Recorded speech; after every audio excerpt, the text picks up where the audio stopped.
Okay, Matt, I need to tell you what happened to me on Tuesday because I am still thinking about it. Oh no, what happened? So my colleague, really nice guy, right? He walks up to my desk at like 4:30 in the afternoon and says, "Hey Luna, can you help me finish this report? It is due tomorrow morning." 4:30. Right before you leave. Exactly. And I had plans. I was meeting a friend for dinner. I had been looking forward to it all week. And in my head, I was screaming, no, absolutely not. I cannot do this right now. But you did not say that, did you? No. I smiled. I said, sure, no problem. And then I sat there for 2 extra hours, missed dinner, and texted my friend some excuse about feeling sick. Oh, Luna, that is terrible. And also, that is exactly me. I do the same thing every single time. The worst part? He did not even really need my help. He finished most of it himself. I just sat there reformatting tables. Reformatting tables? Reformatting tables, Matt, for 2 hours. And that is when I realized I do not have a problem with being busy. I have a problem with saying no. I physically cannot do it without feeling like a horrible person. And you know what? I think most of our listeners feel the exact same way, especially in English, when you are not sure how to say no without sounding rude or cold. 100%. And that is actually what we are talking about today. So, welcome everyone to Small Talk, Big Steps, the podcast that helps you speak English in real life, not just in textbooks. I am Luna. And I am Matt. And today we are going to help you do something that sounds simple, but is actually really hard. Saying no politely. Here is what you are going to learn in this episode. Number 1, how to say no without feeling guilty. Number 2, the exact phrases you can use in different situations. At work, with friends, even with strangers. And number 3, how to sound warm and respectful, even when your answer is no. So if this sounds useful, please hit that like button right now. Subscribe if you have not already, and share this episode with one friend who always says yes when they want to say no. We all know someone like that. We are that someone. Fair point. Also, here is a little challenge before we start. In the comments, write one sentence about a time you wanted to say no, but said yes instead. What happened? We read every single comment, and we genuinely love hearing your stories. Seriously, your stories sometimes end up in future episodes. So tell us, what was your reformatting tables moment? Okay, so let us talk about why this matters. Because some people might think it's just one little word. No, 2 letters. How hard can it be? Very hard, actually. And here's why. When you are speaking in a second language, saying no already feels risky. You are worried about grammar, about choosing the wrong word, about your tone. And on top of that, you are worried about the other person's feelings. So you have this double pressure, the language and the emotion, both hitting you at the same time. That is a great way to put it. And I think there is something else, too. Not knowing how to say no politely is like not having an exit door in a room. You feel trapped. Someone asks you something, and because you do not have the right words ready, you just agree. And then you feel frustrated with yourself afterward.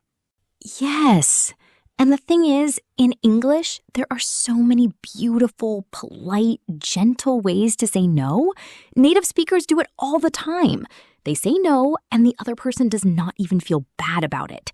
It is almost an art. It really is. I remember when I first started paying attention to how my English-speaking friends declined invitations, they made it sound so smooth. Like the other person would walk away thinking, oh, that is totally fine, instead of feeling rejected. And that is what we want for you today. We want to give you that same smooth, confident ability so that the next time someone asks you to do something and you do not want to do it, You have the words, you have the tone, you have the exit door. If you have ever said yes when you meant no, or if you have ever felt stuck in a conversation because you did not know how to decline something gracefully, you are not alone. And today we are going to fix it, step by step. All right, let us get into the 3 tips. And Matt, I want to start with the one that changed everything for me. Tip number 1, always start with something warm before you say no. Here is why most people struggle with this. When you want to say no, your brain goes into panic mode. You feel uncomfortable and you want to get it over with as fast as possible. So you just say no, or I can't, and it comes out flat, cold, abrupt, and then you feel bad.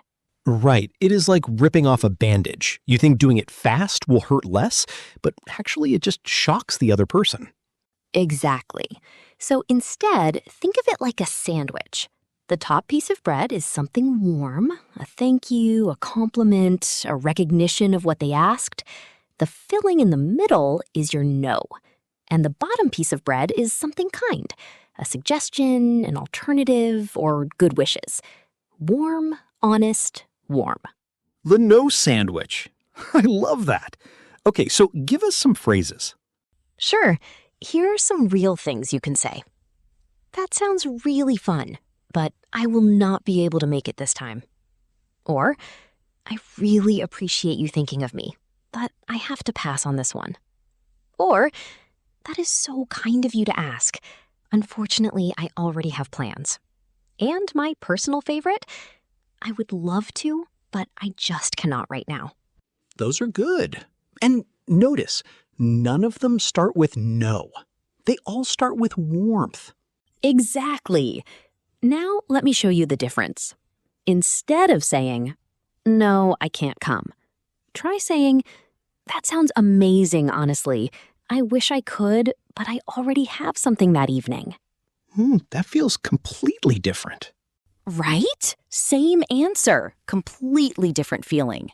I actually started doing this at work recently. Someone asked me to join a committee. I really did not want to. And I said, I am really flattered that you thought of me. Right now, I have a lot on my plate, but maybe next time? And they were totally fine with it. See? That is the power of starting warm. So tonight, here is your small action. Think of the last time you said no to someone and it felt awkward. Now replay that moment in your head and add a warm opening. Say it out loud, even if you are alone, even if you say it to your mirror. Just practice starting with warmth. Your mirror will not judge you, I promise. Mine might. Okay, tip number 2. This one is something I personally struggled with for a long time. When you say no, give a short reason, but do not over-explain. Oh, this is such a big one. Why do people over-explain? Because they feel guilty. When you say no, there is this voice in your head that says, they are going to think I am rude. I need to justify myself. So you start talking and giving 5 reasons and inventing excuses. And honestly, it makes everything worse. It is like digging a hole. The more you explain, the deeper you go and the harder it is to stop. That is exactly it.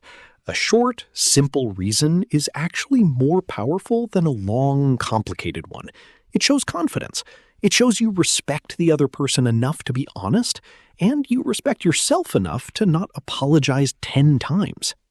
Okay, give us some phrases. Here we go. I have got something else going on that day. Simple, right? You do not need to say what. Or, I am not available this week, unfortunately. Or, I have already committed to something else. And this one is great for work. I would not be able to give it the attention it deserves right now. Oh, I love that last one. It is honest and it is actually respectful to the other person's project. Exactly. Now, here is the comparison. Instead of saying, no, I can't because I have this thing and then my sister is coming and also I have not been sleeping well and I think I might be getting sick and honestly, try saying, I really wish I could, but I have got other plans that evening. Let us catch up another time, though.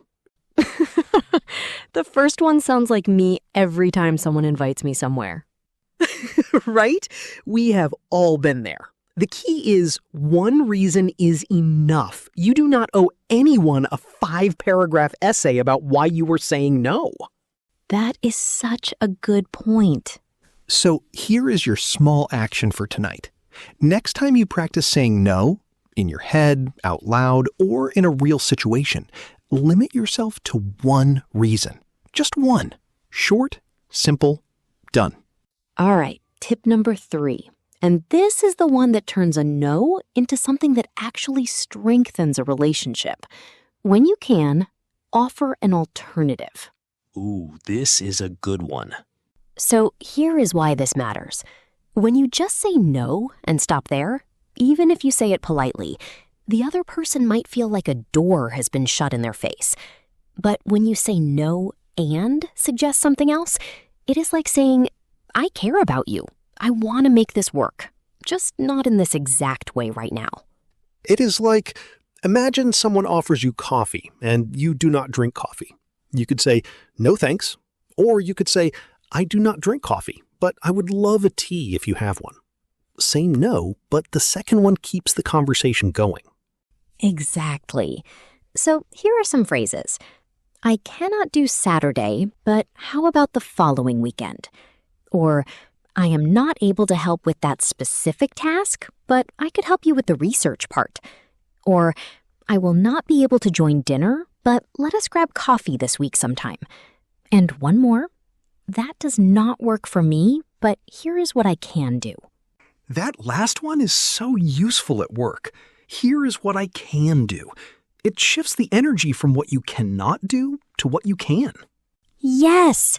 Now, instead of saying, sorry, no, I really can't, try saying, I cannot make it tomorrow, but I am free on Thursday. Would that work for you? That is so much better. The person does not feel rejected at all. They feel like you actually want to find a solution. And the beautiful thing is, you do not always have to offer an alternative. Sometimes a simple, warm no is perfectly fine. But when you can suggest something else, it just makes the whole interaction smoother. I started doing this with friends, and honestly, it has made things so much easier.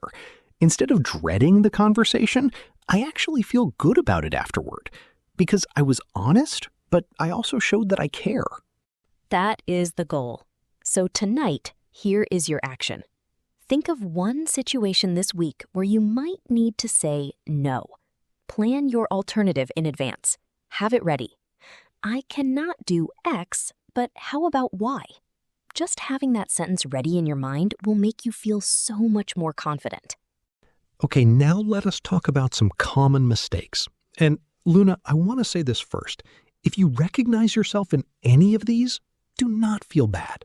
These are things almost every English learner does. And honestly, I used to do some of them too. Same. So let us go through them. Number 1, what learners often say. I don't want. Just like that. I don't want. No object, no softener, nothing. Why it sounds odd. In English, I don't want by itself sounds very blunt and incomplete. It can sound like a child refusing food. What to say instead? I do not really feel like it, but thanks for asking. Or, I think I will pass, but thank you. Oh, I hear I don't want a lot. And the person saying it is usually just trying to be honest. But yeah, adding a little softness makes a huge difference. Number 2, what learners often say, it is impossible. Ah, yes. Can you come on Friday? It is impossible. Why it sounds odd. Impossible sounds extremely dramatic for most everyday situations. It sounds like you are saying the laws of physics prevent you from attending a dinner party. What to say instead? I am not going to be able to make it, unfortunately. Or simply, that does not work for me. I used to say impossible all the time. I thought it sounded professional. It did not. Number 3, What learners often say, "No, I'm very busy always."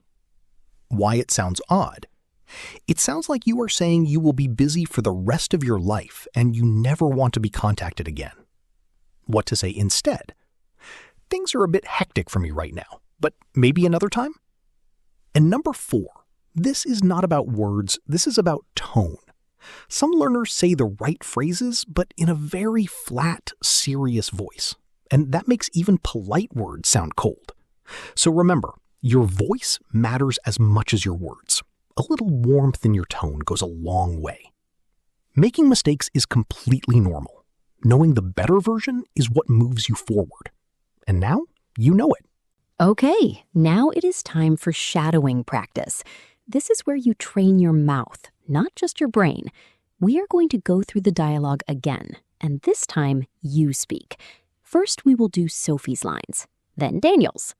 Remember, shadowing is one of the most powerful ways to train your mouth to speak English naturally. The more you do it, the easier it gets. Do not worry about your accent.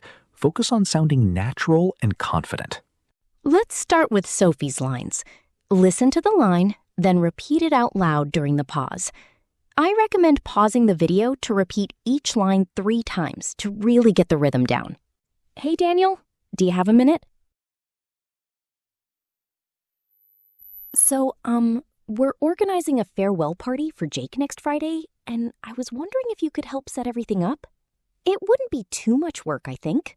Maybe just an hour before the party starts? Oh, no, really? Even just for 30 minutes? Yeah, no, I get it. That makes sense, actually. Oh, actually, yeah, that would be amazing. We didn't even think about music yet. That works. Thanks, Daniel. Honestly, the playlist might be more important than the decorations anyway. We'll see about that. Great job on those. Now, let's switch roles and do Daniel's lines. Same thing here. Focus on sounding natural and relaxed. Oh, hey, Sophie. Yeah, sure. What's up? Oh, that's so nice. Jake is gonna love that. Next Friday, though. Let me think.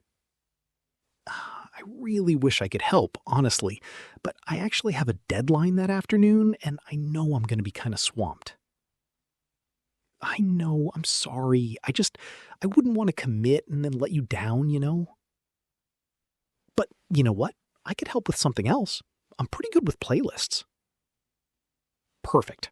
I'll send you a playlist by Wednesday. And if you need any help on Thursday instead, I might be free then. Well, I do have excellent taste in music. At least I think I do. Fair enough. Okay, challenge time. And this one is very simple. It will take less than 2 minutes. Today or tomorrow, someone is going to ask you to do something. It might be small. Can you help me with this? Do you want to join us? Can you stay a bit longer? And if your honest answer is no, say no. But use one of the phrases from today. Start warm, give one short reason, and if you can, offer an alternative. That is it. It does not have to be perfect. Your voice might shake a little. You might feel awkward. That is completely okay. That is how it starts. Every single person who is good at this was once terrible at it, including us. And after you do it, come back here and tell us what happened. Write it in the comments. What did you say? How did the other person react? How did you feel? We personally read every comment. And honestly, your stories keep us going. So please, share. Let us do a quick recap of everything we covered today. Tip 1. Start with something warm before you say no. A thank you, a compliment, recognition. Warm first, then honest. Tip 2. Give a short reason, but do not over-explain. One reason is enough. You do not owe anyone an essay. Tip 3. When you can, offer an alternative. It turns a closed door into an open window.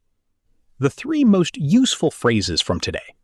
I would love to, but I just cannot right now. I would not want to commit and then let you down. That does not work for me, but here is what I can do. Before we go, I want to say something directly to you. Yes, you, listening right now. I know that saying no in English, or in any language really, can feel scary. It feels vulnerable. You worry that people will think you are rude or selfish or unfriendly. And when you are doing it in a second language, that fear gets even bigger because you are not sure if your words sound the way you want them to sound. But here is what I want you to remember. Saying no is not mean. Saying no is honest. And the people who matter, the people who really care about you, they will respect you more when you are honest with them, not less. That is really true. And I want to add one thing. You do not need to be perfect at this. You do not need to memorize every phrase we said today. Just pick one phrase that felt right to you, and carry it with you this week. That is enough. One phrase used once in a real moment, that is worth more than memorizing 100 sentences you never use. Beautifully said, Matt. I have my moments. You do. Okay, one last question for the comments. We would love to know, what is the hardest situation for you to say no in? Is it at work, with friends, with family, with strangers? Tell us in the comments. We are genuinely curious. And hey, if this episode helped you, even a little bit, please share it with someone who needs it. Everyone deserves to know how to say no without feeling guilty. Thank you so much for spending this time with us. It really means a lot. Take care of yourselves this week. Be kind, be honest, and do not forget, every small practice moment counts. Even the awkward ones. Especially the awkward ones. We will see you in the next episode. Bye, everyone. Bye, and go practice in the mirror.